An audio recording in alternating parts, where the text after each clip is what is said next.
Hey, everybody. Welcome to Joe's Minibike Reunion Podcast. Ed, it's season 4? Episode 8. Episode 8. We've got this is kind of the birthday edition of the podcast. We're fortunate to be joined by Mr. Justin Bett from Northern California. Justin, welcome to the podcast. How you doing? Justin, you brought out another one of your cool creations. Have you named this one? I don't know, maybe Walmart? No, I called it No Excuses just because I didn't have an excuse. I had to do what I had to do to show up. Well, you showed up in big time. No Excuses is on display. We'll be giving you an inside shot of the bike for those of you who have not had a chance yet to see it. It's an awesome display of some of Justin's work. Linda's giving me the thumbs up. We have Evil Ed in the house. As always, welcome to the podcast, Ed. How you doing? All right. Thank you, Joe. Is that a dick in the box, Ed, or are you just happy to see me? He's been holding on to this thing like for dear life. I'm like, you look weird. Inside the box is a motor. It seems like a substantial Apparently whatever's inside there. That's going to make Justin Bett sweat. So you've got an ass-kicking engine in there? You ready to take on are you getting ready to take on? I'll give him a clue. It ain't got no fucking valves. No valves. No push rods. So you want him to guess what's inside there? And no cam. And it's going to beat one of his 100-mile-an-hour bikes? Yeah, no problem. Any guesses, Justin? Sounds like a wankle, but I don't know. All right, so maybe let's leave it at there. Anybody out there who may want to guess what engine's inside this box? You said no valves, no cam. Repeat that, Ed. No valves. No valves. No push rods. No push rods. No cams. No cams. Okay, so think about that. If you guys think you know what kind of engine's inside Ed's box, no pun intended. And we want to welcome everybody to the podcast tonight. Thanks for listening. Typical fashion with podcasts, sometimes we have little hiccups. So for those of you who listen in, especially those of you who stay up a little bit late from the East Coast, particularly Karen Krause, thank you for listening. Our buddy Vinny from Vinny's Minis, thanks for hanging in there as well. And I need to remind you that the birthday celebration for tonight's show starts with one of the People Choice winner from Joe's Minibike Reunion. And obviously, we all know who that is, Ed. Ian Cordova. From CB Minis. Happy birthday to you, Ian. Hope you're having a good time tonight. We also in fact, it's ironic. He was here on the last podcast. You love him. Rafa Ramirez from GTS Hobbies. Happy birthday, Rafa. Thank you so much for the show. And we need that extra T-shirt that I'm going to send to Vinny. You need to send me a large T-shirt so I can send that to Ian, because Vinny's a #1 rated viewer, and he's he's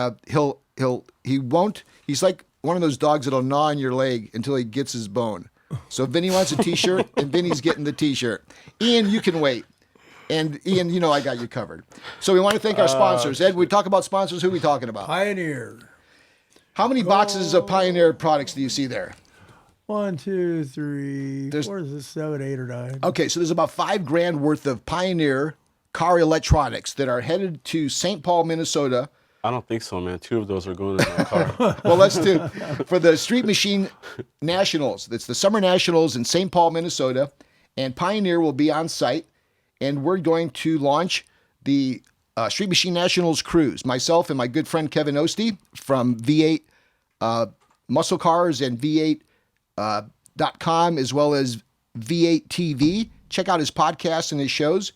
Kevin's a long-term former work associate back at Peterson and Hot Rod Magazine, who's now out killing it. And him and I are going to host the cruise, and we're going to be giving away all this product. So if you're Brian Ekstrom, and Brian, you're listening, get that El Camino ready and meet me out at St. Paul next weekend. We'll be there. Hopefully, if there's any mini bike fans, we'll see you out there as well. So thanks, Pioneer. We want to thank our friends from Stutz Performance, GoPowersports.com, our friends from Go Kart USA. In fact, we were talking earlier, I was talking to Justin about them. You're not too far from those guys, right? Yeah, no. They're like 45 minutes or an hour. So go up there and check out Ask for Al or Emron. Those guys have been big supporters of the show, and they have some great products from complete bikes to any kind of part you need. Our friends at Go Power Sports, our friends from F&B Racing, and our friends, Green Filter as well. So thank you for all the support. I want to remind everybody the upcoming Joe's Minibike Reunion podcast is October 19th, right? Date's up there somewhere. Make your plans. And I want to give a particular happy birthday note to one of my favorites, my sister-in-law, Gail. Gail just turned 52 years old. Happy birthday, Gail. Congratulations, Gail. We'll look forward to seeing you and Jerry out at the reunion. They're always there helping out, and we appreciate all their help as well as everybody who shows up to the show. So, Justin, thanks for driving down. You took, half a day to roll down here? What's it, a 6-hour drive? Like 5 hours with like 2 stops. Yeah, thanks. Just kind of cruising along. But you are going to be staying in the luxurious trailer tonight, so that on its own is kind of worth the trip, it's right? about this big. You have to like pull your pants down to back up into it. You sleep sideways, don't you? So you're going to be fine in there. And look, that's the least we could do. I wanted to have you on the podcast. It's actually totally awesome if you haven't seen it. Oh, thank you. It's kind of cool. Linda and I usually hang out in that thing. In fact, E and I frequently go to the same spots up on PCH. Well, just looking at it, I think it's like cherry, and you have to fix it up, but it's still like original panels. It just kind of. It's old shit, old stuff people like. That's a '64 Fireball Friendship. If you guys, it's kind of rat rod looking. Inside. We had fun with that. So, I wanted to have you on the show largely because it seems as if out of nowhere, and now that I had a chance to spend some time with you, I get an understanding of how you kind of evolved into this mini bike hobby. But it seems like out of nowhere. In fact, the first sighting that I had when you attended our show last year with Hellhound, which I called Hound Dog. I don't know if that was spell check. No, I think Ed started that because I remember him saying that after JMBR, he called it the Hellbound or just sounded like an old Hell's Engine, like return to Hellhound. I thought when you reminded me that it was Hellhound, that's how we remember it, how I got Hound Dog or whatever the hell I had on there. But that bike was one of my favorites, and congratulations on it being an award winner. But that was the first chance I had really to meet you personally because I had just heard of you through the social media circles. But you seem to have hit a home run in most cases, and you stirred up a little bit of controversy in others, like most of us do. I guess of most notoriety, your ongoing love affair and funny banter back and forth with MDB. And I know you guys finally had a chance to meet at the recent event for the second time, right? You met Charles at the event last year, but now you guys had a chance, and you had a good weekend out there. So we're going to get into not only that, but also what you're up to nowadays, and hopefully get a little bit of an insight in terms of what you may have in store for the upcoming Joe's Minibike Reunion. But first, we need to get to Evil Ed. Ed, the box. Yes. I have an idea, but I have been privy to some information that gives me a little bit of an unfair advantage. It better be some cool 2-stroke or something. Well, I think some of the clues he gave you, the 2-stroke is pretty obvious. I made everyone wait long enough. You did. Now, I opened it up and only looked at the top. You haven't had this open before? I've not had it out of the box. You are lying. That would be tough. Oh. That's not I'm a liar. joking. Yeah, all right. Oh, no, he hasn't even touched it. Look at that. Now, You Ed, can tell he hasn't touched it. Well, I guess I'll let you wait, because if you tell me where it came from, that may tell me who may have had a hand in.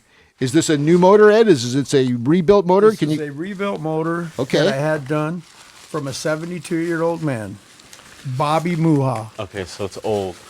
Bobby Muha. His name has come up in previous podcasts. I had another engine built by him.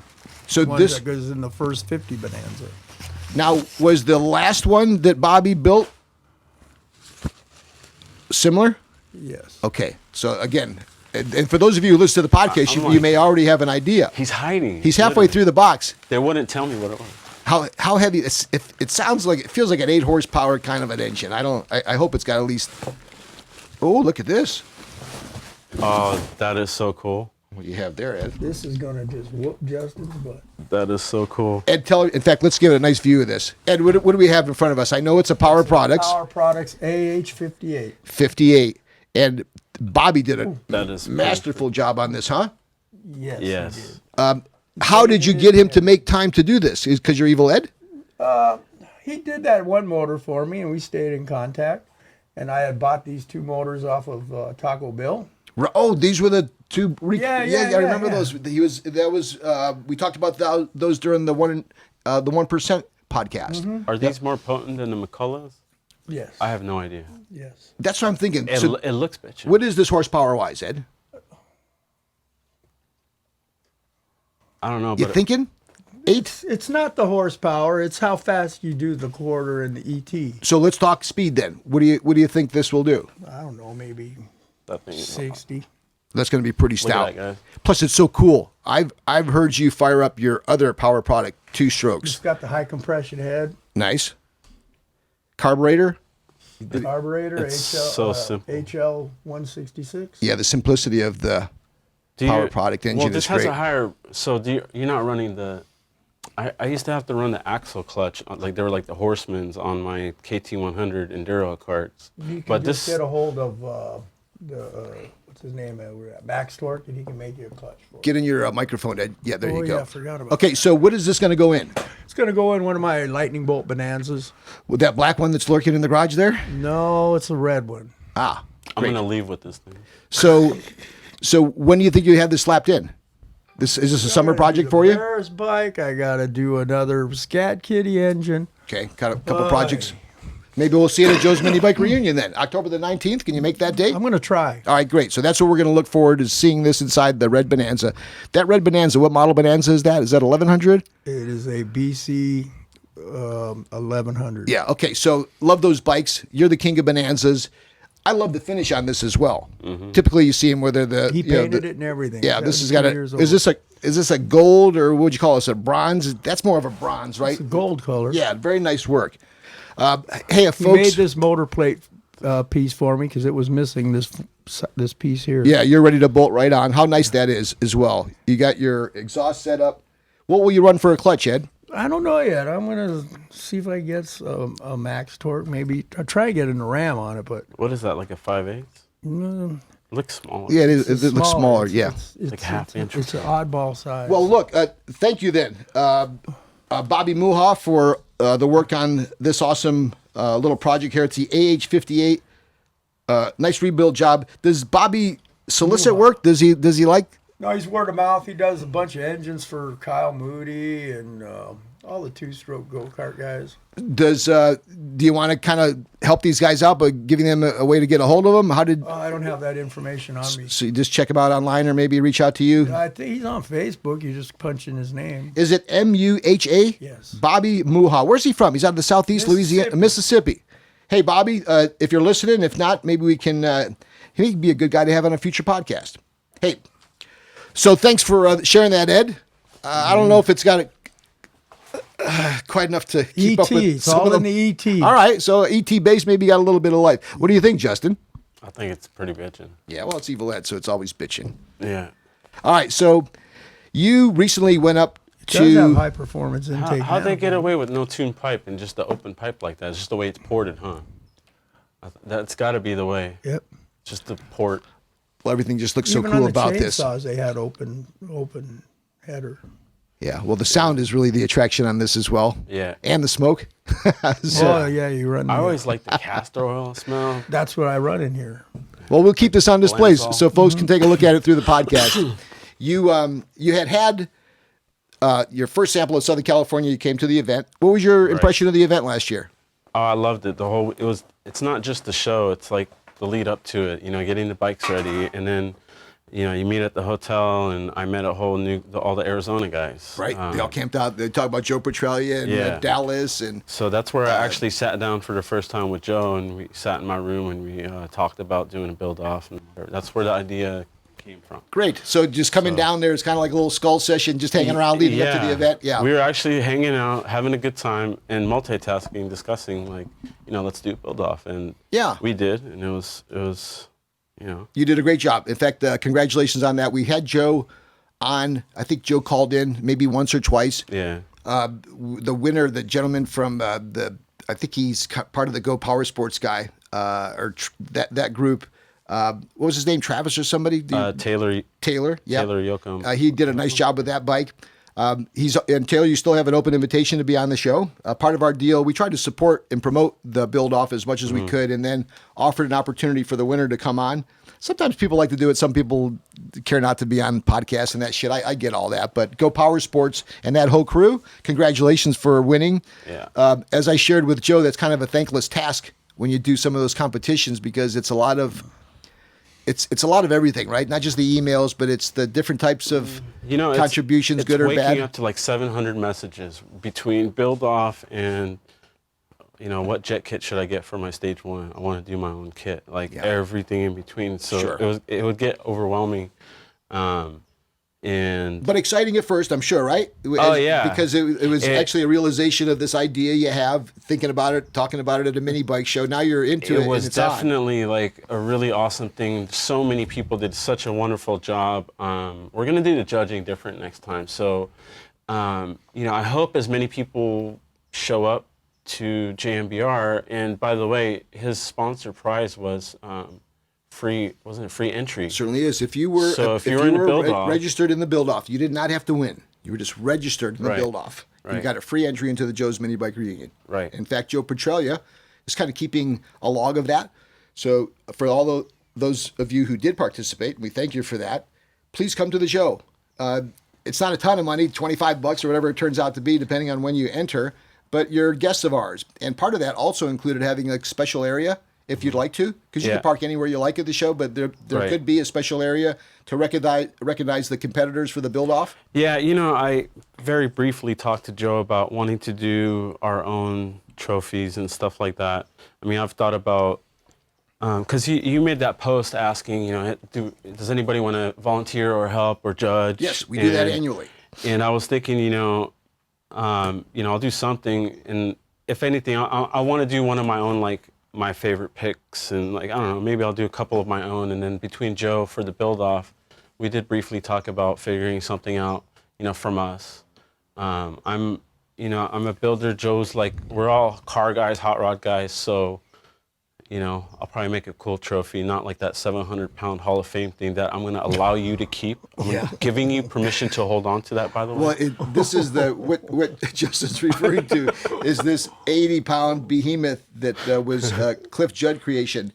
And in a similar fashion to the Stanley Cup. It's heavy. It's like 50 pounds. Yeah, and I thought initially that Cliff was presenting it to give to the People's Choice winner, like Devontae Carter last year with his twin-engine custom bike.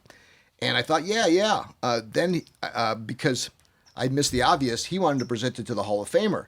And some of our Hall of Famers, I don't know if they'd be looking to carry around an 80-pound trophy. Plus, we usually award 2 Hall of Famers. So it's divvying that up. And we're willing to do it. And I love these style trophies. We have had so much banter back and forth about judging and trophies and awards. And I always go to Jake Moe or Evil Ed. It's like, hey, I got a box full of, in fact, you got one of them, those new stainless snap-on 916 wrenches. And I got like literally hundreds of those. And it's like, let's turn these into cool trophies. Were you like buying the Storage Wars and just came up on tools or something? We had, as a part of, I was a part of the Power Tour for a long time. And when I would work with Sears Craftsman, for example, I'd say, hey, I need 5,000 of those plastic toolboxes that smell like vomit when you open them. Oh, God. And then if I would talk That's to Snap-on. the yellow-handled plastic screwdriver. Yeah, I think we made the point. The Snap-on folks were big event sponsors, and it was as simple as, hey, can you send me a bag of 500 of those? And I got 1,000 of them. Well, that's cool. Yeah, because that's their world, right? It would be no different than when CRC sends us some of their product. It's tons of it, or Mothers. So we're fortunate to get our hands. Sometimes it's just too much. So making cool trophies out of wrenches or camshafts or timing chains, it's unreal. And if anybody is out there who would like to build something cool, I have a set of awards that, in fact, E and I are in the midst of updating the website, which is going to offer not only what's the latest happening with the event, but also how we're going to offer the awards, as well as some of the things that have to do with judging. And within that, there's an opportunity for you to see the types of awards that we have. So let's just say that you want to build something cool that you think may be reflective of the best vintage bike, build it, and I'll use that for the giveaway. If you have a special idea like you have, where maybe a group of you wanted to make an award, we'll talk about that and we'll figure out the way to make that happen. I'm very, very open. This event is just as much yours as it is mine, the way I look at it, because the most important thing that we can do is get people to come and participate. Right. So the podcast, although it is kind of like an ongoing mouthpiece for the podcast, tonight's all about you, Justin. So you come out and you experience the event, and you meet many of the people face-to-face that you've only met online. Right. We talked and joked a little bit about that. What a difference that is on its own, huh? It's always different. keyboard warriors in person, you're just like, hey, what's up? And you just laugh, and then online you're like, F you, mother, like, yeah. And then, in person you're just like, what's up, man? How's it going? You want to blog? Okay. It's just, it's a different perspective, and, there's some crazy characters on there, but that are probably commenting 7,000 times right now, and no names. Sure. And well, look, it kind of tells you that you're popular, in person, right? It's totally different.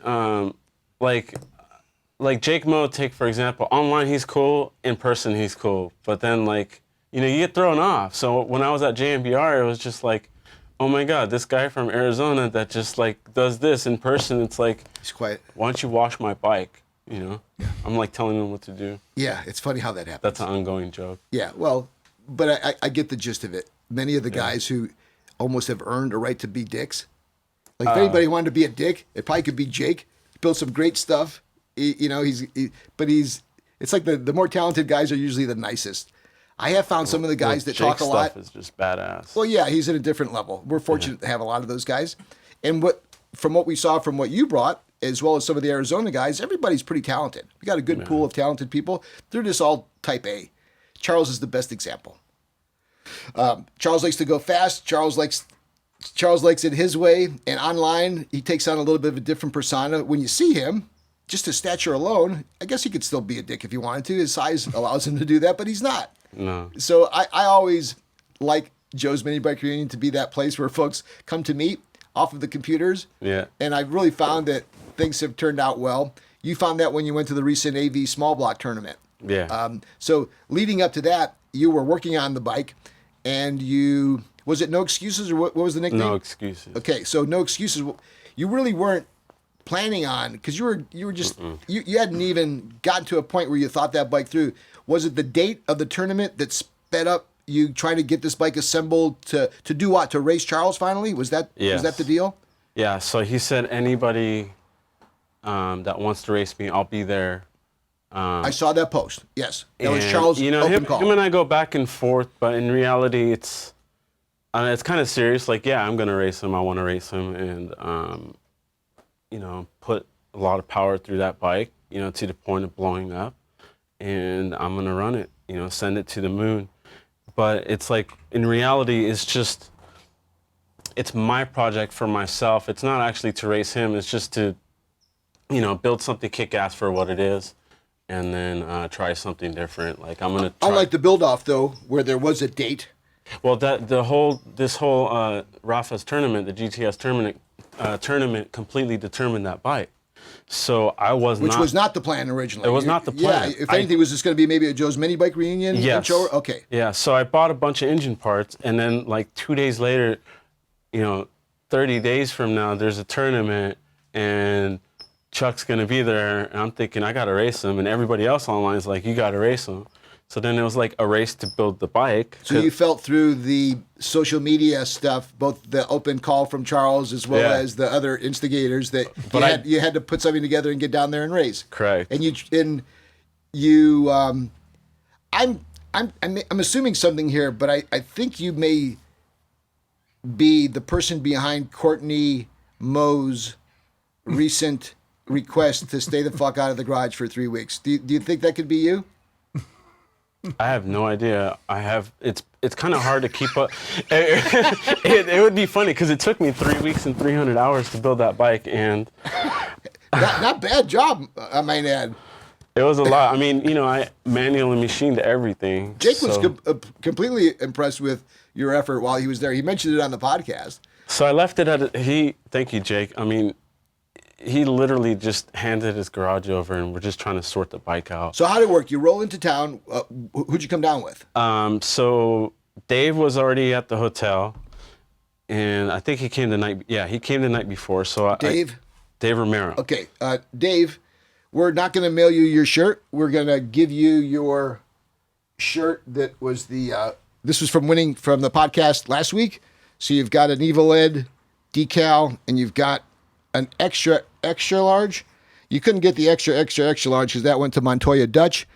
Ian, we're giving your shirt to Vinny, as I mentioned, and Dane Walton, your shirts to come. So this is for Dave. You're going to see Dave next week or something? Yeah. And you're not going to urinate on this like you said you were going to? No, I'm going to leave it with pee stains. All right. So anyway, so you and Dave meet up here at, Palmdale or something? Yeah, so was it Lancaster? Or Lancaster, yeah. Okay, so I went to Lancaster. I booked rooms, and then they're like, oh, well, we don't have like a downstairs one. And I'm thinking, I'm keeping the bike in the room. I don't want to take it upstairs. So we went to Palmdale.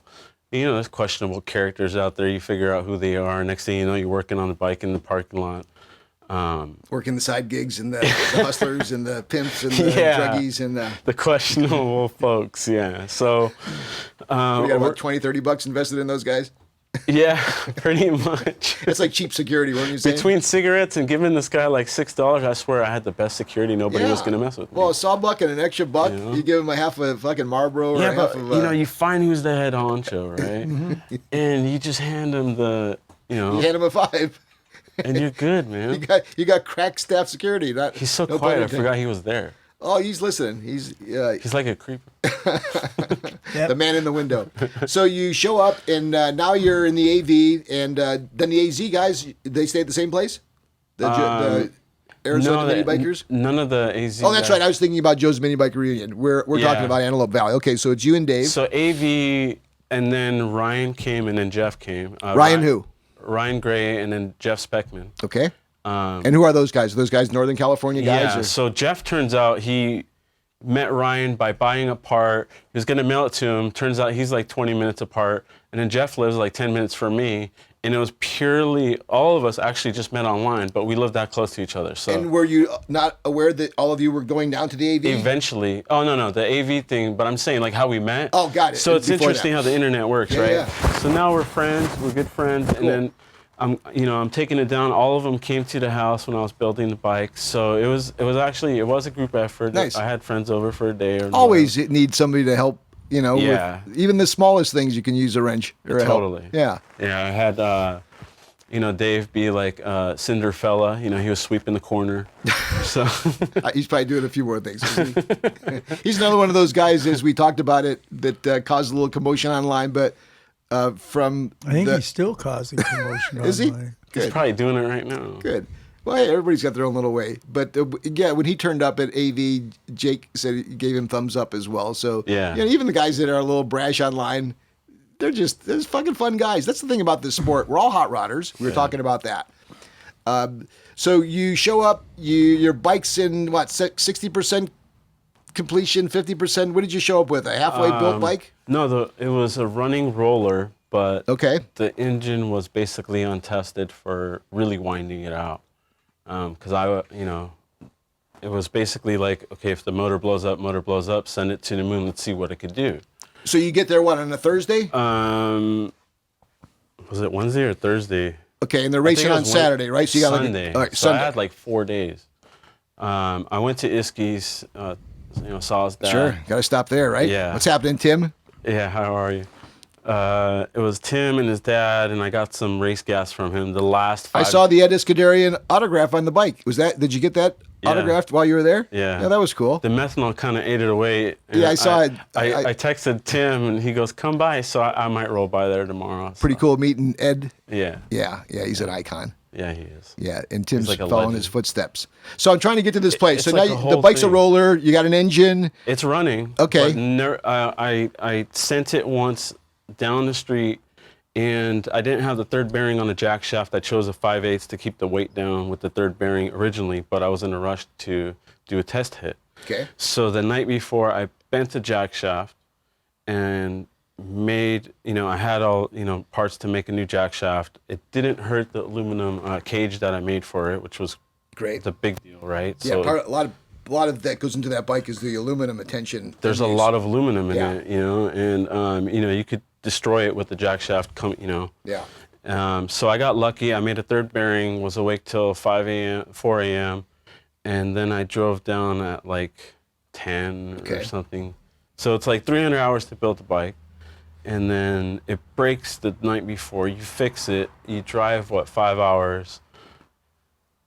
Go to LA, see Ed, drive through LA traffic, go to the hotel. It's a whole adventure, right? It's a whole thing. It's LA traffic's an adventure. Plus, you're just thinking about ultimately wanting that bike to start and run. I mean, and it ran, and then I sent it, I broke it, I fixed it. I go to LA, I get to the hotel. Geared too high, so it was geared for, I thought it was 94, but it was geared for 104. Yeah, me too high. So my first test hits were... Where is that? Just out in the desert. I was going to say, fucking hotel parking lot. No, Jake's lucky. He's got like literally a drag strip in his backyard. Yeah. Oh, so by that time, are you at Jake's now already? You've transitioned So we said, okay, it's going to be sunset. Jake was going to be there. We met him there. That was Thursday night. All right, so up to Wednesday, you're wrenching in the parking lot at the hotel.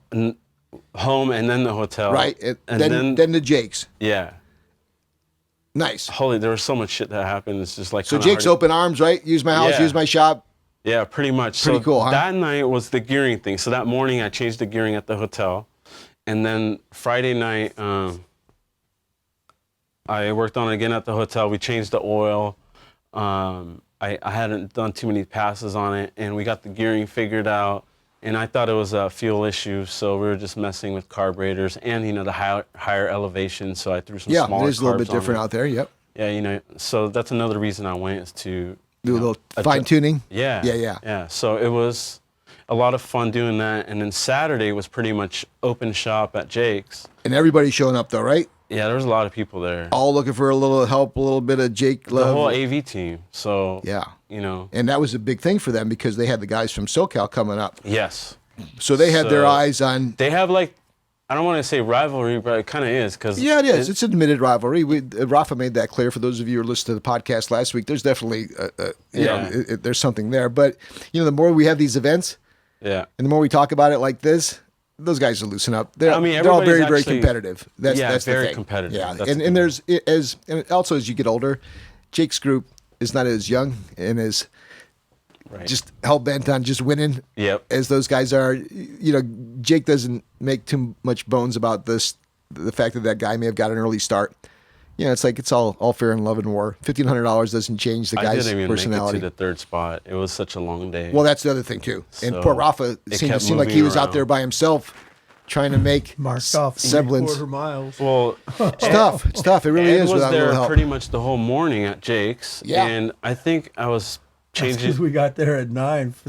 We thought it started at 9. Oh yeah, like the AV later rides. Yes. Well, we were leaving the house at 7, right? We read that it was fucking 12. We just figured, let's go there. We'll be there at 9. Plus, it's so hot when you're hanging out there. Oh yeah. Jesus Christ! Like if you're out there for a couple hours, you feel like you've been out there for a few weeks. I got sunburned in the shade. Well, you don't even have much protection either. You're a chrome dome, so I get it. I fucking come home and my head's peeling for like 2 days. I love it, but you give a little when you go out there. So now you're inside the Jake Mo infested shop, where you're just reaching for a screwdriver and a welder and whatever. Yeah. So there's everybody's just getting building. So pretty cool environment though, huh? Oh yeah. What do you think about Jake's place? It's like basically walking with like open arms. He's just an awesome guy, And he builds bitchin' bikes. I mean, I love his bikes. I'm just sitting there. And I've told him, like, as I'm looking at his bikes, and for the past like 2 years, I'm like, little hearts are popping up like. I'm like, I want one of your frames. I want to be your friend. Yeah, we've mentioned it, so I said I'll trade you a frame for a frame. So we'll do that. Oh, that would be cool. Yeah. Well, all you guys should get into that. Speaking of that dude, Montoya Dutch, who we're sending out one of these cool GTS hobby. He just started. He's pretty good now. Yes, we were talking about it. You and I were talking about. Oh, your bike has that ability almost universally where you can snap on a fucking trike rear end, or you can do a lot. And let's stay on the bike for a second because we're kind of leading to that. I know we were bouncing around here a little bit too, so we'll finish the story about the AV ride, then we'll get into details. Earlier, there were some photos that I had put up of you taking the bike out when you first got here, and then I think Emmanuel may have done a little bit of a walk around. We'll show that. We'll also show it during the break. Mm-hmm.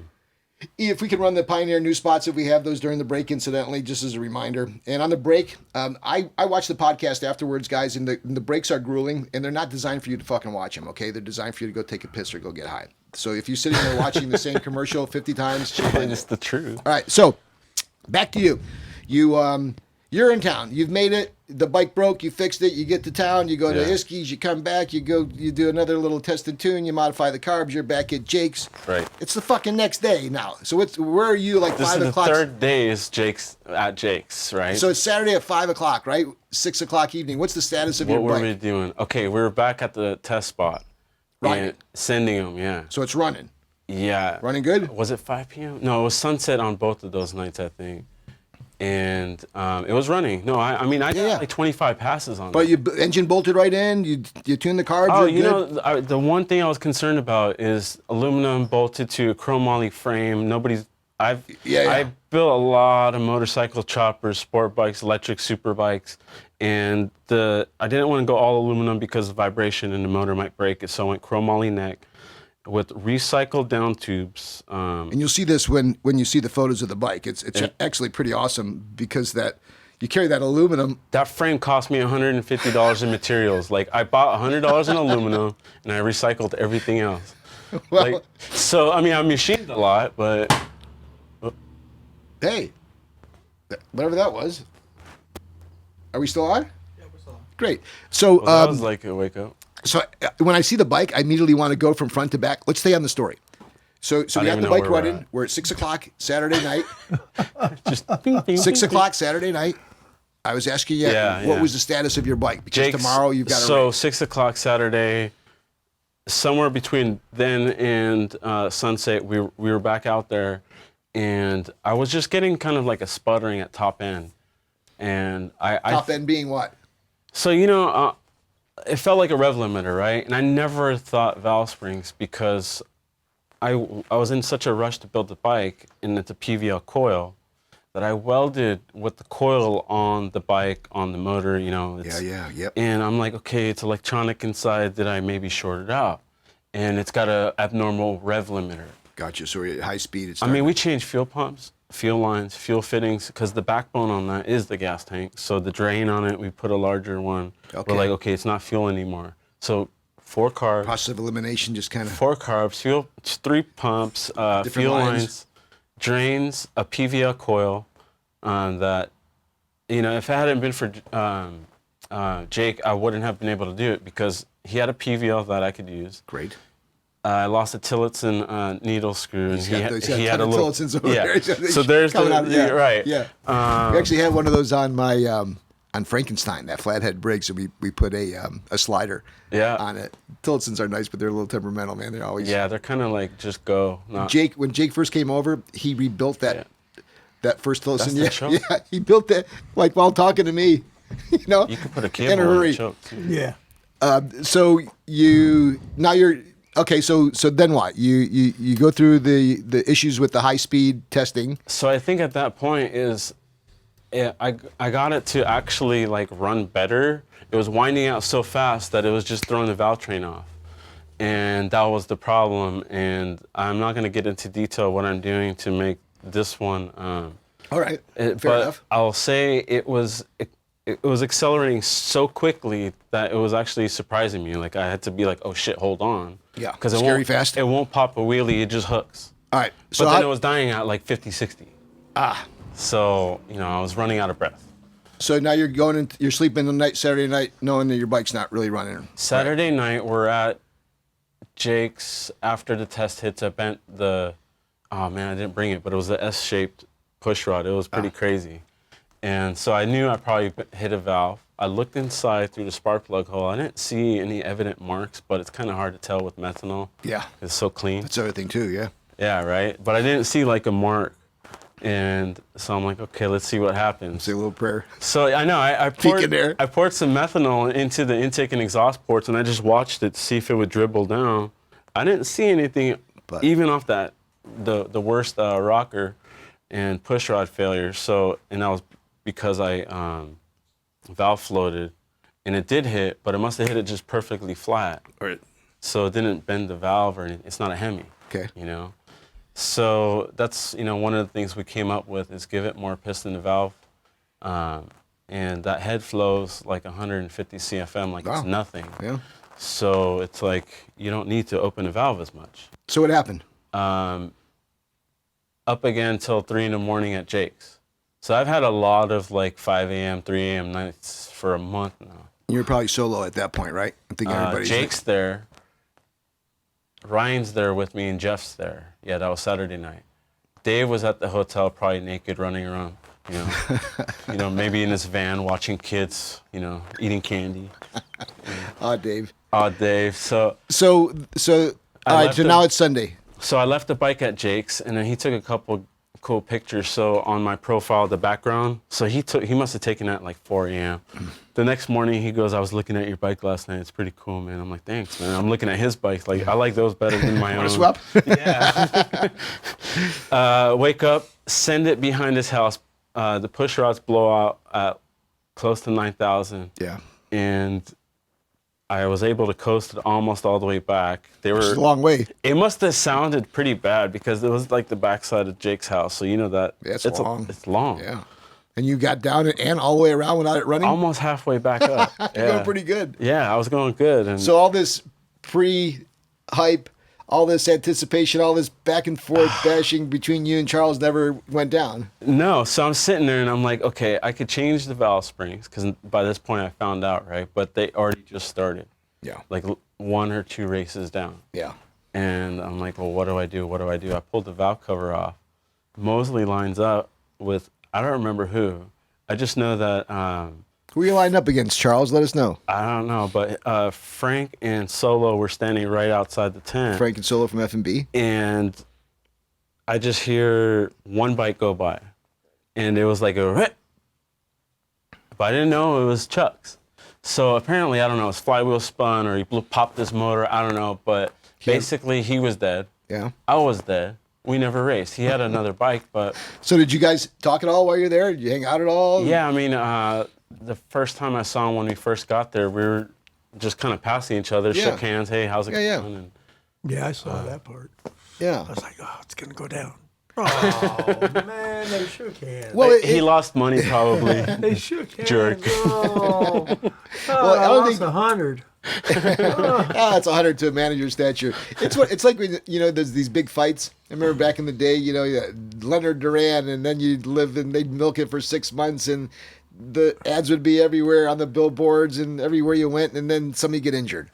Yeah. Oh, he's out. It's like, what? Fucking fight's 3 weeks from now. It's like he got hurt in sparring. He's out. And it's like heat. So it's an immediate hot. downer. Like it's hot here right now. Like I'm dying. Yeah. Well, I think when you're on the podcast too, that it gets a little bit hot. Yeah, it was pretty hot out there. Yeah, and we struggle. I don't know if you listen to the podcast we do in the summer out here. Dude, it's hot and sweaty, and we get bombarded by bugs. But it's just that's how it goes. I keep seeing those mini little swamp coolers. Yeah, they're out there. We have a company called Porticool. In fact, Jane from Porticool, how are you, hon?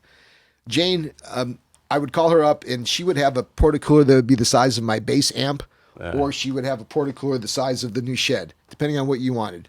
And I felt terrible because wherever we went, it's like, Jane, can you send us a porticooler? We're in that would Ohio. fit in my side yard. I almost want to get one of those. Yeah, those are cool. Those are what he's talking about is a new. Well, those are instant chops. That's tough like sheds. $3,000 a month in the Bay Area for Yeah, rent. it's $1,000 a month here, so it's probably $3,000 a month. And if you put it on a flotilla, you can get it a little cheaper. We're talking like 4x8. It's a 5. It's a 5 by 9. 5 by 10. It's a 5 by 9 actually. They did it to spec with the single slant. Yep. Thank you, Tough Shed. And what that turned into is all the shit that I had in my other Tough Shed went in there, and then the mini bikes that were there went there. And I know I have a big new addition, but I don't really know where I've got the room. I don't know where I saved the room. I put a few bikes in there, but yeah, way more room than I do right now. Yeah, we'll take it. Hey, look, speaking of room, let's finish the story, and then we're going to come back. We're going to take a break. We've got a good second half coming in. I wanted to call attention to a couple of upcoming events that are happening. The first one is the Studs annual event taking place at the Studs Power Sports building on Telegraph. Eric, thank you. Eric sent us the Universal style tires. Tires for the Barris bike. For the Barris bike. Yeah. I was telling a story. I was looking online, and there was 2 models offered. In fact, you and I were actually talking about that. The 2 types of super stockers that Barris offered, there were subtle differences, and particularly we talked about so much. I'm like, what are we? Yeah, we were. You and I talked about this. At least one of us has a memory from this afternoon, right? And there were the Sawtooth that was on the model that we're not working on, and yet ours was the Universal. And I was looking at these tires, and some of them aren't as easy as just calling up and getting. I thought that this was going to be pretty tough, and I was struggling online to find them. And then like a light bulb went off. It's like, why don't you just go like pick one, right? It's like, well, fuck, studs. Boom, bam. So I've been looking at them for like $58, and then when I got to talking about the tires? Yeah, when I got to the payout, it was $40 fucking to ship them. Yeah. So it was like $100. It's like, God damn, that seems weird. Then I checked out some other ones, which were, some of them were a lot less, $60, $70. And then boom, Eric, for like $50, they're there in a few days. And it was like, God, this nightmare, because I'm getting a little nervous, maybe like you may be too, because we're hoping that we have this bike available to present to her at Joe's Minibike Reunion. Is there parts right there or something? Those are parts that are going out to Chrome in that box tomorrow. Yeah, tomorrow I head to Forgy Auto Wheels. Norman, I can't wait to see you. Forgy Auto Wheels is one of the local Southern California where wheel companies are littered on every block, but they're one of the leading manufacturers of custom wheels, primarily for large SUVs and luxury exotics. And AC and Norman, they're my guys. My boy Ronnie. And we're going to drop off a bunch of chrome stuff, and the guys who do a lot of their chrome work, they're going to fit us in. Looks like we got to do I've really got a dozen parts maybe. The wheels and ESPN. Usually that means the Yankees win. So we got a couple things going on there. I know that you've got a couple things going on.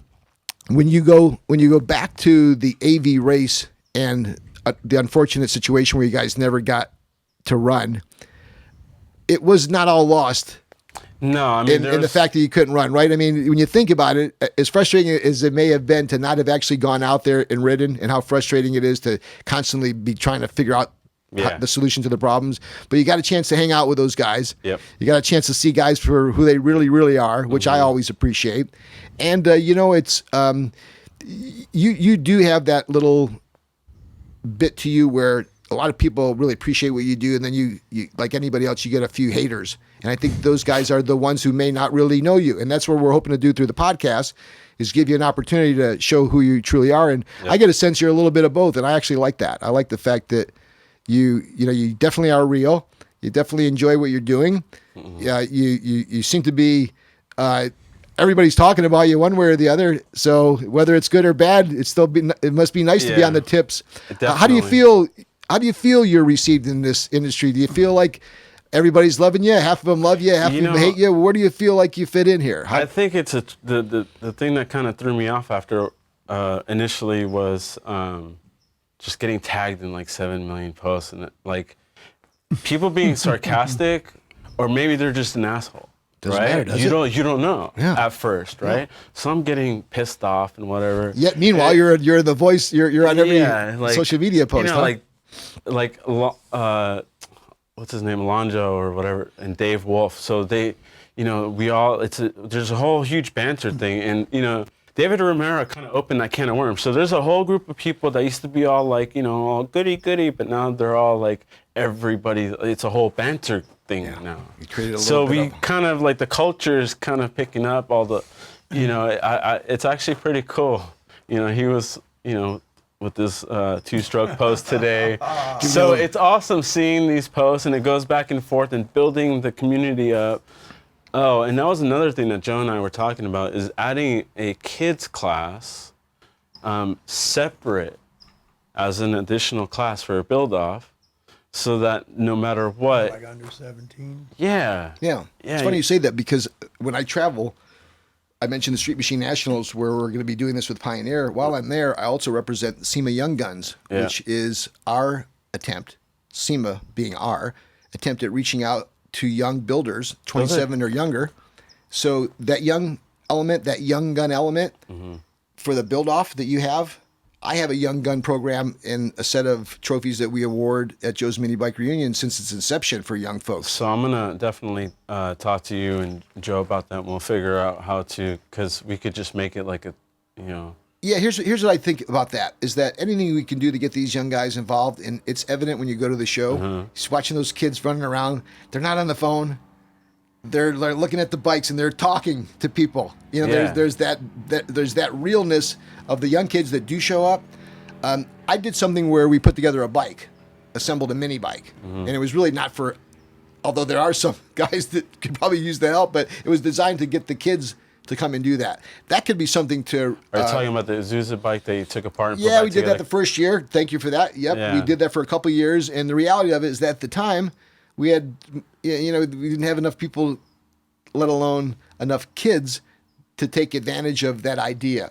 As I think about that now, and I'm comfortable with the crowd size that we have, that if we brought back a corral for young enthusiasts to come in and either see an engine being modified or see a bike being put together and having a chance for somebody to put in one of the bolts to the engines to the frame or helping put in a wheel or tire, that would come over much better now. I wonder if Azusa or somebody would be like, okay, or even like Rafa or Studs or anybody, like do... I wouldn't count on Azusa. Yeah, well, No. I used to buy mine from Azusa because Azusa's game was this. Joe's mini bike. It's like, great. Because We want to sell 50 of them. They don't want to sell onesie and twos. They don't yeah. want Timmy calling up with his magazine, Right. picking out. They want They want a volume. They want want volume, yeah. Go-Kart USA Yeah. to call them up and send me a pallet of 5,000. So their grassroots interest is zero. We can definitely do that. So having that youth element, without a you know how at doubt. Home Depot they did a little workshop and they build like a little Right. birdhouse or something. Maybe we could do something simple. Obviously, like a mini bike would be a little, it would be a one versus, I don't know, maybe we could figure out something mechanical. Certainly can. You can do things like changing Hands-on, tires. yeah. You could putting on throttles, putting on grips. There's Yeah. basic stuff you can do. Yeah. Okay, we're going to take a quick little time out. When we come back, we're going to finish up with Justin Bett, and Justin's going to give us an inside skinny on what's happening with his bike. Do you have a little something that you wanted to do before the break, Yeah, Justin? so Evil Ed gets a sippy cup for his root beer. There you go. Cool. No. So what's the deal with the sippy cup? Right. Oh, I don't. Is this a continuation of? See, now I won't get anything in my mustache anymore. Hey, so there was some thoughtfulness behind that. Yeah, cool. So this is kind of like I'm going to bring something to kick your ass, and this is a little something where I'm going to Hey, there do you the go. same there. Oh, yeah. That's I was looking for the Depends, but I didn't see them, and I saw the need sippy those. cup. Well, that was the thought that counted. Ed, we'll put a little something in your sippy cup. I know you like root beer. We'll keep this engine up here for everybody Yeah, in to. case they never, eliminate plastic straws. A lot of people assume that you drink it. I don't know why. Hey, they hey, hey, hey, hey. Hey, let's give a couple quick shout outs Easy before we go to the horsepower. break. I want to give a shout out to, and Ed, you can always jump in and help me out here. Victor Reyes, Cam White, my man Nino Alcantara from back in Utica, my buddy Mike Spartaro, Richard White. Richard, I've got your Clinton gas tank in your Clinton throttle linkage somewhere in there. We talked to Jake Moe, John Benet Ramsey, Billy Brousseau, Rack Garner, Justin Eichler, Justin Eichler. Karen Krause. I saw a picture of Justin Eichler with his two brothers. They looked like they were Yeah, they like a went- boy they band went- from fucking Australia 20 years ago. Miranda, also from Utica, now of Moorpark. Vinny Maggio and his son Mark, they're from my hometown. They reached out. I guess Mark's got a Grom, and they kind of heard about this other idiot from Utica who's got this stupid mini bike podcast. So it's nice to meet you. Come on over, check it out sometime. We'll take a ride.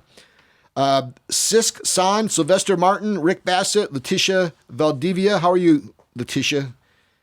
Jason Gutierrez, The Green Hornet, Sue Curry, Richard Finley, Todd Booty, Matt Holland, Josh Pinkney. I always fuck his name up. Mark Edible, Sean Denton, D. Rivas. Happy birthday. Again, we remind everybody it's Ian Cordova, Rafa Ramirez, and my sister-in-law Gail's 52nd birthday. Happy birthday, everybody. Ed Leedskalin, Alfredo Salinas, Todd Beckley, John Scott. We mentioned Fredo. Oh, yeah, my daughter. My daughter was in France, and she was in Amsterdam, so I was really worried about that. Now she's on her way to, I don't know, she's on a train somewhere. I don't know if she's going to Greece or Italy. So, Nikole, I know you don't listen to this shit, and this embarrasses you, so if you are listening, have a good time. Matt Lewis, Derek Hodges, Dante, my buddy Dante, who I ride with my Groms on Friday nights. My other riding buddy, Bing Flores. Love you guys. They bring in that Grom contingent to the event, and we're going to be giving away, again, special trophies for Groms, for the Kawasaki's, for the Ruckus, for the Met trucks, and for the what they refer to as the What the Fuck, which is a concoction of all these bikes in various stages assembled into one. The work that they're doing is amazing. Including the all-new Honda Monkey, which introed at the Joe's Minibike Reunion last year. I may add. Gina Marie, you mentioned Justin. You know what was funny is when I Googled you, Yeah. in fact, I invite those of you who are listening to type in Justin Bet, B-E-T, under Google, and see what images you pop up. It's not you, it's Justin Bieber a lot, but oh, thanks. Thanks. So bro. yeah, I looked through like the first 5,000 Justin Bieber pictures. I could not fucking find you, but I did search and I found out. I'm gonna start my own boy band. Yeah. I was telling him just the driving to LA. I'm gonna be a DJ. You know, I gotta make my soundtrack. After 5 hours, I'm gonna be the fucking manager. Romero's just the fluff girl. So. Oh, was that band with the girls, the whatever the hell they were from London? Jen, I love you. Thank you for letting me build that bike and putting up with me. Well, you guys saved all the shout outs and all the ass kissing for Jen for after the show. Ivan Schreiber, Obed Garcia, Chad White Knight Sr. There you go. Here's Randy some here. Blue, Karen Krause. Let's see. We got Steve Capito, Jack Boyd, 818 Minis. Yes, hi, Jack. Griffith, Hector Alvarado, Harrison Card, Albert Hernandez. Albert. Colin, who? What's his name? Colin Capersmith? Oh, I was rubbing in a little Kaepernick with Kaepersmith. Yeah, that's what I thought was right off the bat. I thought I'd just see if he's listening. Oh, that's funny. DeAndre Eldridge. DeAndre. Short. Duran Bagwell, Jason Williams, Baggy. Dallas Guthrie. Yep, Dallas from Arizona, right? Yeah. And then we got those two events coming up, Ed. We got John Bennett. John Benet Ramsey. Bennett, whatever. Yeah. What do you got for the events for Studs? Studs event is upcoming. When is that? It's right here, Ed. Says it. So Studs is the 27th of July from, what's it say? 5 to 9 p.m. And where's it going to be? It's on Telegraph Road. 4457 South Telegraph. South Telegraph Road. And all you guys in Michigan, you know where that is. And also, That's why I thought you're Myron Bailey. Iron Bailey. That's I'm why sorry? I mentioned earlier. I thought the JMBR was on the 27th. It's because Studs is on the 27th, and we're on the 19th for JMBR. Yes, different months, but Yeah. I understand. Yeah. It's a whole Dick Slessick thing. Brad DeMoisey. Brad is returning with his second annual Southeast Minibike Reunion. It's taking place Sunday, September the 15th at the Elmer Johnson, not the Elmer Johnson Park. That's in Romulus, Michigan. Sounds like a nice, tough name. Brad did a bang-up job. Congratulations on a fantastic job. Attracted hundreds of bikes. We were fortunate to play a small role. I think we sent over some giveaway stuff. I've got your address, Brad. Thank you for the spirit. I'm your biggest fan. Keep it going and build another successful mini bike event. And with all that said, everybody take a quick break. Thanks for listening. We'll be back in about, 5-8 minutes. It's the Joe's Minibike Reunion podcast. Guest spot tonight, Justin Bett.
New from the makers of legendary Brake Clean, the Shop Size Brake Clean Pro Series. The larger Pro Size can has 50% more of the brake clean you've trusted for over 47 years. Also available in 3 non-chlorinated formulas.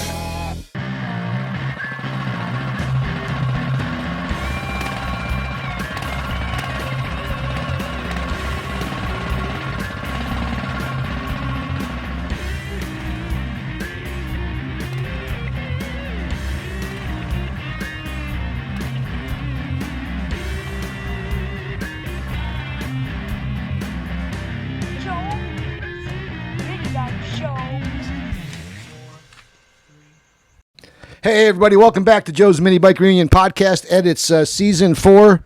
Episode 8. Very good. Surprised you were able to do that. Well, it's the whole thing. You have to pick it up and then lift it up and drop it down. Plus, he's navigating his way through the I didn't want to block the freaking trophy. Do you need a napkin for all the drooling you've been doing on your new Power Products engine there? Or? I just might. I got a spot right here. All right, so during the break, we had a surprise visit by our main man, Andre. Andre, a SoCal resident and friend of the JMBR family, was out meeting Evil Ed. Apparently, as the story went, Ed and Andre were at a rendezvous last night in Ed's palatial estate in the valley. Ed hits the hay. Ed's like a 9 o'clock guy. I fall asleep when I fall asleep. Okay, so make it an 8 o'clock guy. No. Anyways, my point is that he's not watching porno at midnight, okay? Fucking 10 o'clock, you got to be pretty sure Ed's sleeping. 10 o'clock, I'm about ready to hit the hay because I'm up early. Yes. At 4 o'clock. And you've been working hard of late. Who you guys got a new gig with? Who did you mention? Grubhub. How about that? Got a gig They ordered like a bunch of our items. We got to build. They ordered like 6 different items. Got it. And they want 10 each. Got it. So if we have to deliver that every week. So you mentioned like monitor products that help them, whether they hold pens or what is it that you're creating for these monitor guys? holders and screen holders and stuff like that, where you can adjust them and when you look at them and. Got it. So all this stuff for them to do their work. So you'll make a variety of like a menu of products, and then they have you spit them out in increments. Yes. Nice deal. So what do you actually do there? I assemble. Yeah. So that's ongoing then. I assemble and I ship and receive. And did they give you more help? Yes. Good, because you've been working hard over there. Yeah. You got a suntan. You've been out in the sun too. It looks like you're red. Did you hang out? That was probably AV. Hey, probably AV. Think so? Yeah. I'm still like peeling from AV. Yeah. It's all over. Well, anyways, Andre was. In case everyone wants to know, I think Practical Quality Systems is on Facebook. I think they have some of their items listed there. Great. That's a good little heads Practical Quality Systems. Practical Quality Systems. That'd be a mouthful. Hi, this is Joe from Practical Quality Systems. After fucking 3 calls, I'd had that written down to abbreviations. I don't answer the phone. So Andre was going to rendezvous with Ed because they're always buying and selling mini bike stuff, right? And I think Andre thought he was going to be hooking up with Ed at a specific time, and by that time Ed was out. So poor Andre had to was on my tailgate for like 2 hours waiting. Was it the right day though, or was it the? Justin's trying to make his way off. Like, watch that bastard. We just got to meet him. Well, Dave already told me to just take it. Oh, see, I doubt if that engine gets out of this garage. I was going to say Ed will probably stab you. So Andre tried to meet up with you last night, as the story goes, knocking on your door, calling you, texting you to nothing, right? So you wake up this morning with Andre saying, "What?" I look at my phone. It's like, oh my God, he did come over. I must have fallen asleep. Well, there you are. Maybe that's where you got the red face. So poor Andre. Andre, what was it? Were you dropping off a bike or a part, or what was the deal? Picking up a part. Picking up a part. So when you want that part, dude, that means you're going back the next fucking day. So Andre, you didn't have to go as far, right? You just had to come up from wherever you are to La Crescenta instead of Van Nuys. But good to see you. Yeah, I was leaving the machinist when I came up. Nice. Always nice to see you. And check Andre out on site. He's always got some cool vintage bikes. From what I understand, he's got 2, 3, or 4 of them coming out. Be ready. He's built some awesome Bonanza CR 500s. That one that I remember was on eBay, and it was stellar. You put up so many nice pictures, and I don't know if you live in that house that those pictures were taken at, but damn, I remember that house being as nice as that bike. And what I love about Andre is he brings in what you and I were talking about earlier, Justin, is the youth element. Right. And they beam with pride next to those bikes, and there's a sense of father and dad, father and son.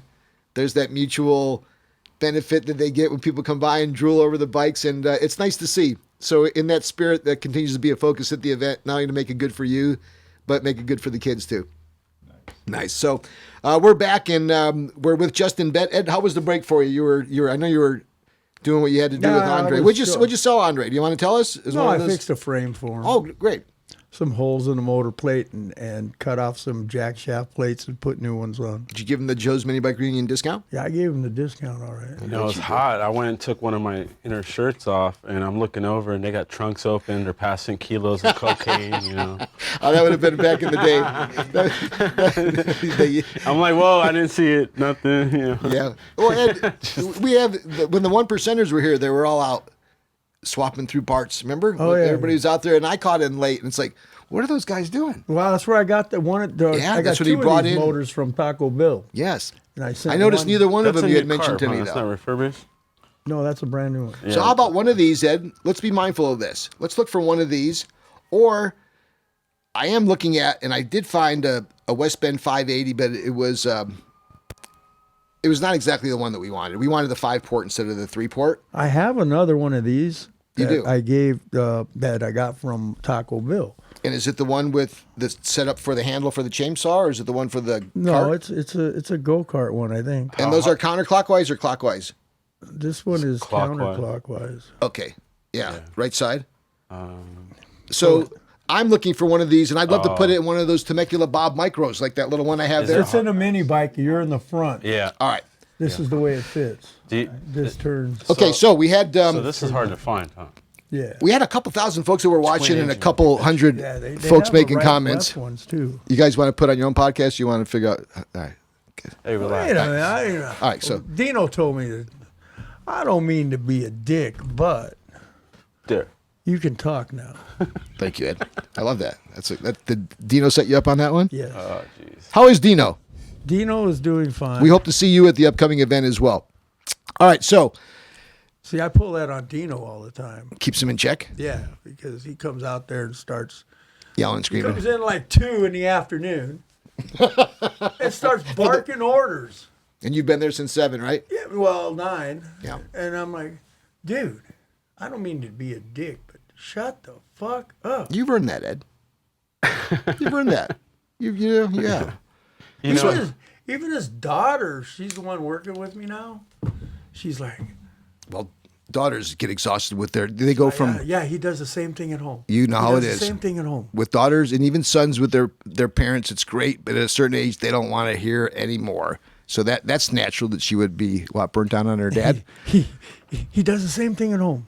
But he did bring some cool mini bikes to the show years Yes, back, he did. and I we built haven't a seen lot of them. I built like 30 mini bikes. So let's for get that him back guy. out there, and if we can, wow. Tacos and bananas. we'd love to have him on the show. And Shows then up at the crack of noon. see these guys have their own Yeah, he podcast put them going on on. eBay See, and so sold it them works. for a All right. pretty good price. All right. So Justin, you guys can be what do they call it? Facebook friends. You can have all that banter a little bit later on. Right now, we want to talk to you about a couple things. Where you last left is you had this grudge opportunity at the AV with Charles. Right. Didn't work out for him, but it didn't work out for you either. Right. It's okay. We had a good time. Met some cool people. Definitely.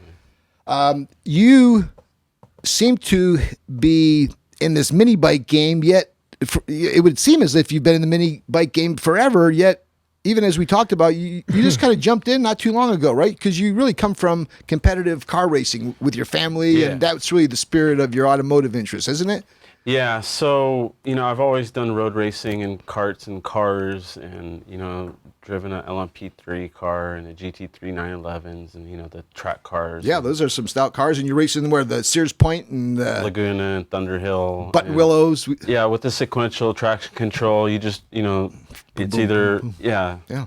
And boom, boom, boom. But you got to have the balls, and you got to have the experience. And Well, you you're gotta hauling have, ass, but what's nice about those kind of cars is you could really focus on driving really fast. yeah, But they handle so well, you could pass people anywhere. sideways at 200 miles an hour, right? Yeah, like turn one, Thunder Hill, 140 miles an hour, past a couple of guys on the inside when everybody's struggling to just get through the corner. You're just like, So how do you go from 200 miles an hour in the turn on 4 to it's not 200. But whatever 90 on, like on 2 2,000. wheels?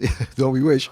How does that interest go from going so fast with 4 to such a different pace? Was it just the coolness, the mini bike attraction? it's what always- got you into the bikes? How did you make that transition? So it's always been building whatever I'm riding, driving, or racing.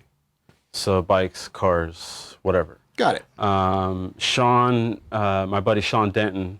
So we have, Strangers Car Club. It's pre-60s. They have to be custom. There's no like stock. It's a custom show. So there's always a raffle of a mini bike, and he would do like mini choppers. So we did the first batch of 3. I think it was the Azusa 8 or 10, and then like a bicycle 20 or 24, or I can't remember. I was just thinking about on the drive here today, like I gotta buy that black bike because I had a little cantilever shock. So it started with that. We raffled one bike that had, band brake, clutch brake. That's kind of where the chopper thing started, bigger than the average because it's just more comfortable. Right. So it was a comfort thing, right? And keeping it simple. So we used still chopper cool too, though. Yeah, I mean the gas tank was a radiator overflow that we got, out of Good Guys, in Pleasanton, and it's like, okay, they're $25. Everybody used fire extinguishers, remember? Yeah. That's how you made a tank for a chopper. So the overflow, there's a radiator overflow like vent for it. I'll just cap that. And, it would putt around with the stock 212 with the jet kit like all day. Sure. Put a little pipe on there and sounds as fun as it is to ride by the sound. Right. So that got you, was that what got back you into bikes? mini bikes? Yeah. So I had left mini bikes and racing go-karts for 10 years because I went from 256 twin Rotex lay down enduro karts to cars. Yeah. So go-karts and mini bikes and everything just kind of got put on hold, and I had all the go-peds and when you're at the track you need like a little pit bike. Yeah, so that's typically how the interest in the mini bikes got so active. Right. People wanted them just to go back to the shop and grab the part and go back to the race car. Right. And so I sold a lot of the original mini hogs, and like the Hellhound bike, I never duplicated that one. I didn't want anybody to have that exact frame. So I made something close enough in dimensions and geometry and everything where you sat, where the handlebars are. Well, you could change handles, but and a lot of track guys bought them. Just easy pull start, clutch band brake, put a good chain on it. Simple. Yeah. Right. And I've got easy to modify in that case because let them deal with it because it's just like, okay, here's your frame, here's your roller. So you found yourself building these kind of basic custom out the door. And how many were you flipping? How many were you selling? I don't even know. As many as you could build, probably. Yeah, because I even got a JD Square, the Model 54. You could program the bends. So I would shitting them out. Yeah, I would make like 20 lefts and 20 rights of the lowers and just 2-piece, the fork in the frame, or it was 4 pieces, so it would be a 180 and then the backbone, and I would just weld it like a wishbone. Oh, okay. Flat. Yeah, so from the neck to the back was just straight, but it would just be a 180 bend to axle plate that I had laser cut. I catted it up.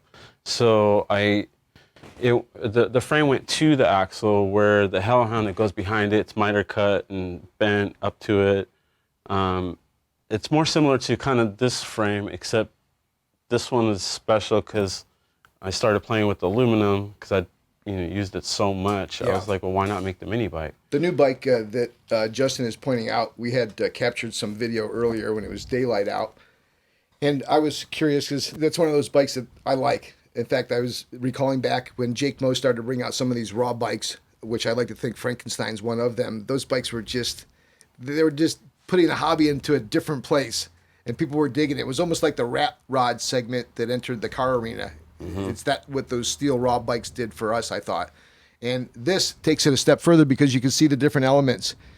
At first looks, it's kind of deceiving. You don't pick up on the use of the aluminum, especially the rear part.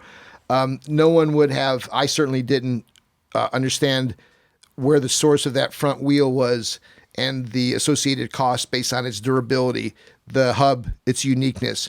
As you strategized that bike from the length of the handlebars all the way down to the tire sizes and wheel sizes that you used, unlike the typical size, wide or, depending on how you guys prefer to use your tire, all the elements that you used on that bike, you thought out. And you don't get that impression when you first look at it. That seems to be your style. Even Hellhound, there were a couple bikes that tried to be like that, yet weren't. You do a very good job at hiding your engineering prowess. And it was nice to have you walk me through that. Why don't you take a second and just do that? There's a lot going on that you would never know. So do me a favor, start from that front wheel and go to the back, and we'll try to show this bike again in the photos. Just give us a little bit of a hint. Talk about that unicycle wheel Okay, that was. So it's a stunt unicycle rim. So it's really heavy duty double wall. It has the stainless little rings where the spoke nipples go. They're downhill mountain bike. I can't remember the name, but Didn't you say that these unicyclists are the ones that fucking yeah, jump they off jump houses? homes. They jump off of houses, right? And I told the guy, I'm like, I'm going to, it's going to go 100. I'm going to put some heat in it eventually. And, he goes, kid, we jump off condos with these he's things. like sweating, like I'm responsible for this guy dying, so I better make it right. So, I get the expensive, I couldn't find the hub because it's 110 wide, 20 millimeter through axle. Not a shelf item, right? No. So it's a BMX hub, like $205. I mean, that front wheel is $450. So that was a big surprise, It was wasn't the it? single most expensive thing actually on the whole bike besides, the clutch. And I'm not talking about the motor. So you saved, didn't you say that I guess mostly the upper frame, wasn't that $150 in comparison when it should have been thousands, right? Yeah, aluminum cost me $100, 2 different places. The forks were supposed to be $1,200. I got them for $200. They were RD. I had to add some stuff to them. I modified them for my use. So, I saved money everywhere. It's like a $10,000 in parts that I did not pay $10,000. So when you get to the back, when you have that bolt-on rear end, that's where the fun also begins. That's continuation of the aluminum, the lightweight. So I went with the existing CNC chromoly downhill mountain bike next, or custom though, to chromoly down tubes just under the motor. I wanted to keep the torque and the vibration in the chromoly and not the aluminum because I have not used it on one of these industrial motors. Got it. And they're only balanced either for idle or top end, so it's going to shake a lot, right? And that's what, so I try to be careful with even the use of my titanium hardware. So my whole front end, everything's titanium. There's a good example of the detail that you took on that. Yeah, you won't notice it, but all the hardware is titanium. As you get towards the back there, point out some details if you can on the rear. The seat pan was just, I already had kind of an idea. I wanted Springer style shape, but keep it simple, stupid. By this point I'm exhausted. So I just did it off of standoffs. I needed to raise it up to get my foot off the carburetor. That adjusting portion where is it for the brake setup? That was something that you walked through that. Can you? So the rear axle plates I had to make. Basically, I got the neck ready with the down tubes in my frame jig. I needed the rear axle plates in order to continue making the frame, connect the dots. Got it. So I started with the axle plates and the adjusters, made the frame, like the overall shape, backbone lower. So everything's connected now. Then it went on to making a rear caliper bracket, which adjusts with the axle, just like a sport bike. It's like a slider. Yeah, it's a slider. That's great. Nice job on that. Sound like a fluffer. I have to ask Justin, the other Justin, about that one. So there's like a lot of thought, but and a perfect example, not to interrupt you, but people would not really go right towards that. Yeah. It's until you point that out. Yeah. I did a video just so people see that I made a lot of little... On this bike? Yeah. Is it available? It's probably on Muscle Page, but I'll do a build album because I've never put everything in one post. Before I forget, and as you finish the description on the bike, the walkthrough, what if folks do want to get a hold of you? How do you prefer that? Just private message right now. I'm in the middle of making my new website, so it'll be easier to ask questions and I'll make videos for it. That way everybody can see it.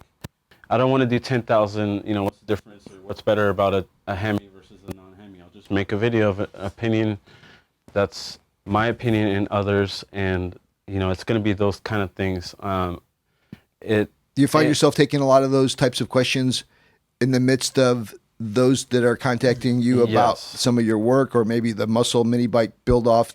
Is it all kind of a big mixed pot? There's where a the mixed muscle pot. Mini bike guys calls and finds out you're the Justin guy who also built. So I mean, what are you doing now? I gotta split it up. Yeah, I have to split it up because we still have people asking about the next build off. So there's that side, and then people, I love your bike. What do you think about this clutch?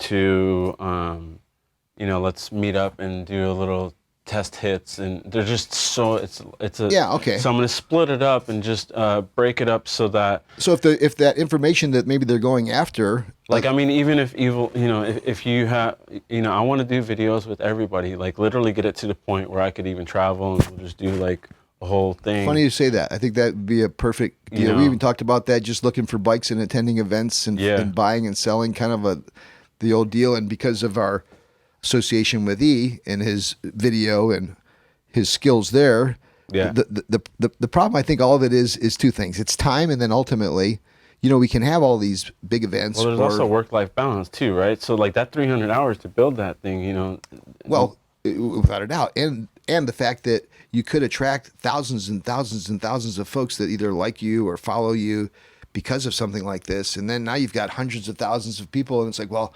shouldn't I be monetizing this some way? Because it sure takes up a lot of your time, doesn't it? Yeah. Think about it. Yeah. And there is some value with what's going down. Hey, what do you think about this clutch? What should I use? I want the whole country to be fast, right? So that everybody in every corner, I mean. Oh, there you go. That's cool. Let's bring the whole country up and get the kids more involved, because if we don't kind of spread it out, they're just gonna stick to, like, I don't like hoverboards. What is that? Junk. Hoverboards. Like, you know what I mean? Like, get on a mini bike, build it. Electric scooters. My daughter wanted a go-kart. I feel dated, don't you? I feel dated because of the fact that you're not, like, E's son comes over. He's like a perfect example of a young kid. He actually has a mini bike. We hooked him up, E and I, and he comes to the mini bike event and he seems to like it, but he ain't interested in like walking around the mini bikes when he's here. He's setting up and he's got shit going on. Right. So it's tough to get their attention. Right. But once we do get them, like when they come to the event, we've got them, and we can tell. Like, you do more of that, right? because we have all these sponsors, right? Like we share pretty much the same sponsors. So the whole point is obviously to also help them, because they're helping us. Yeah. So bring in new customers. I mean, I only buy so many parts. You probably only buy so many parts. But if we bring a whole new wave, Yeah. Well, there's and make it worth it. Yeah, good spirit. And I think that you touched on something that I didn't think we'd be talking too much, but it's come up like 2 or 3 times. This focus on the younger enthusiasts getting involved with the hobby. Right. Look, it's pretty simple.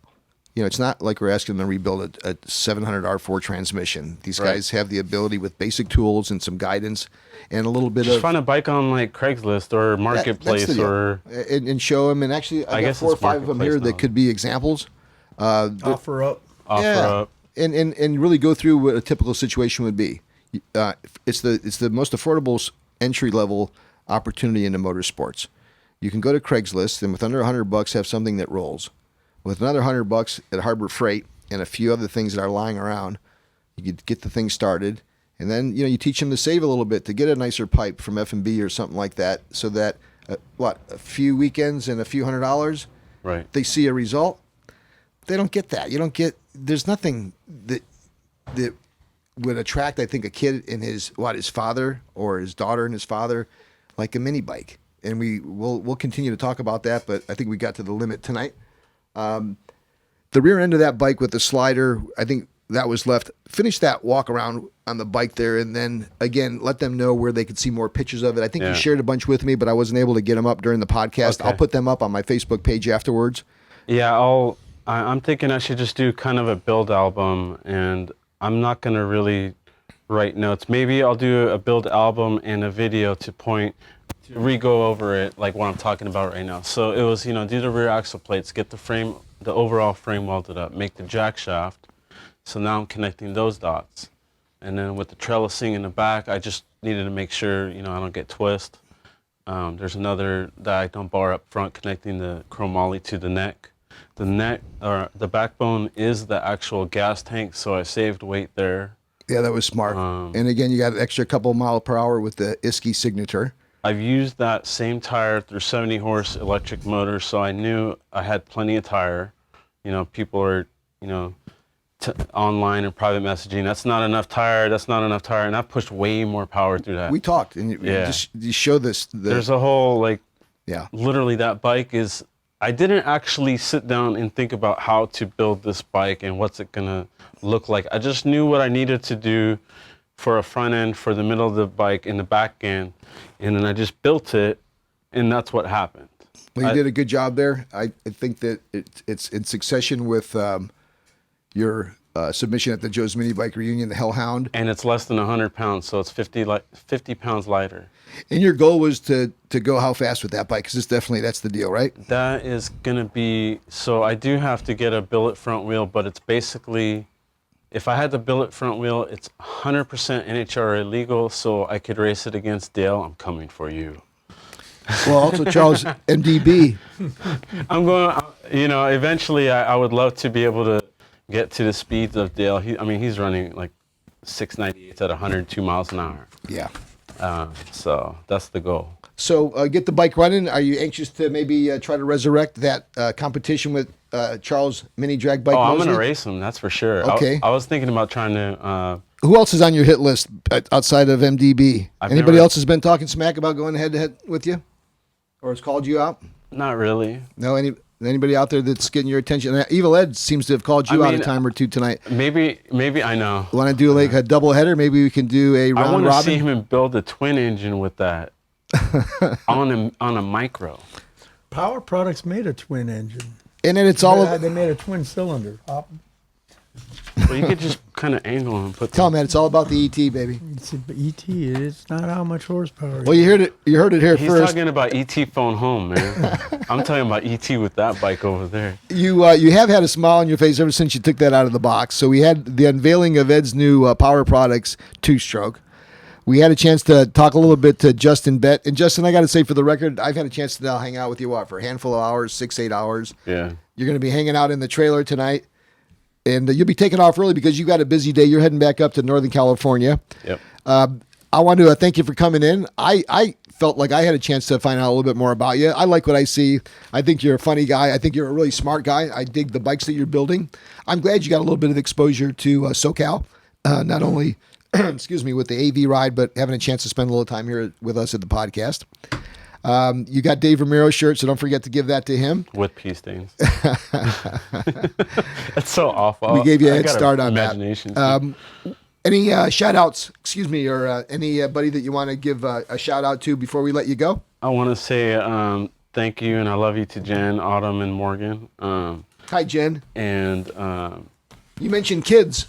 Yeah. Do you have kids in and out of college, or where are they now? Just graduated, starting college, which is expensive. And so,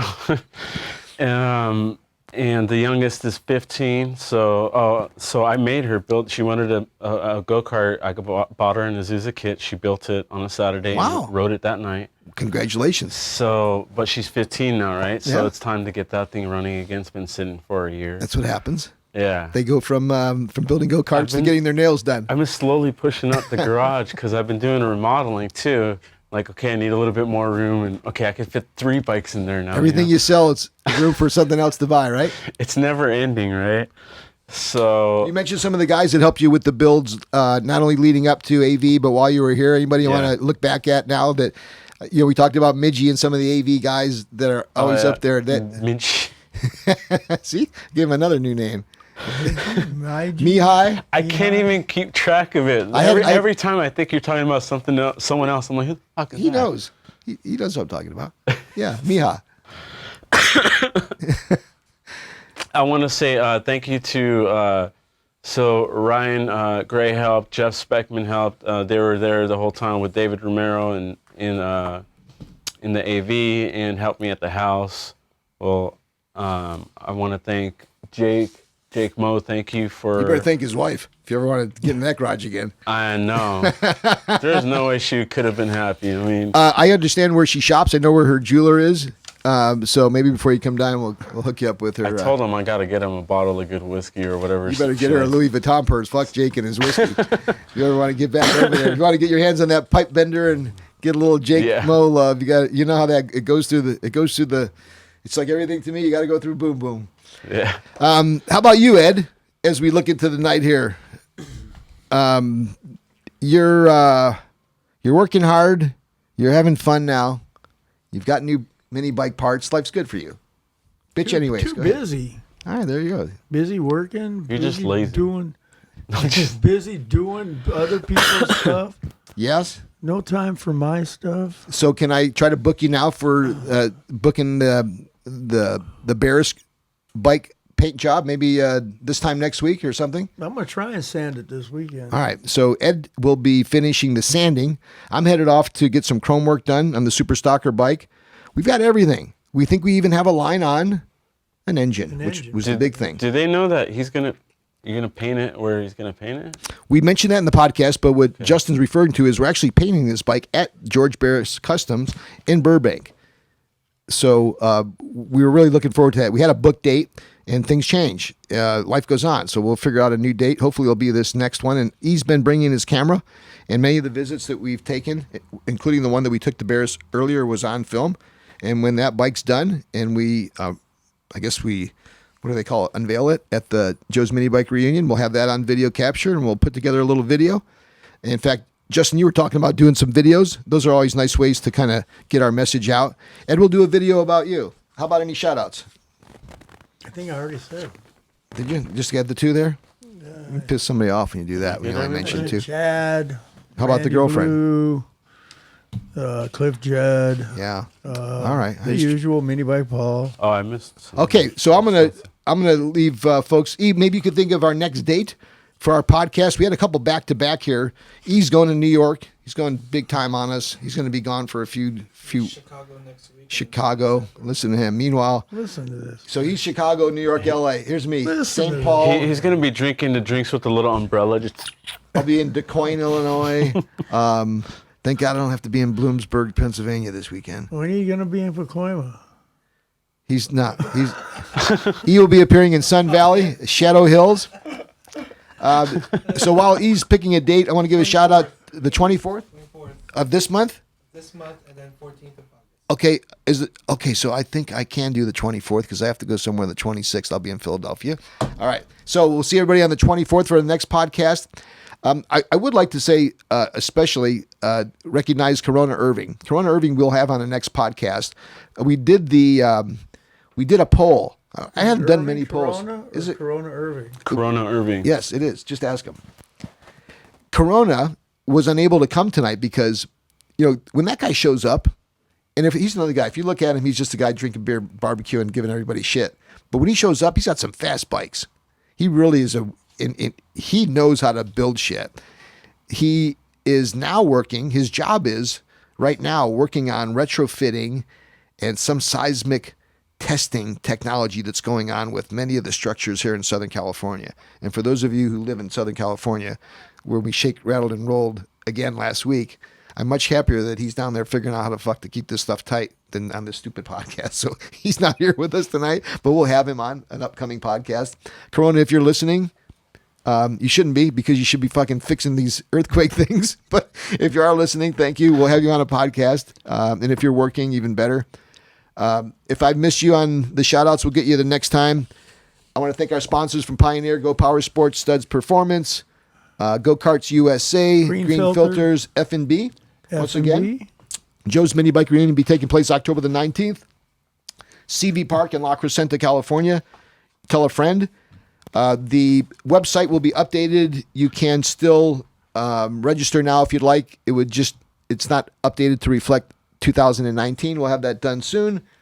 And we've got some prize giveaways, including folks contributing from Pioneer, F&B, Go Kart USA, Studs. We'll have more product to give away than we know what to do with in typical Joe's Minibike Reunion fashion. We hope to see you there. Thanks for listening, and we'll see you next time. Thanks for listening, everybody.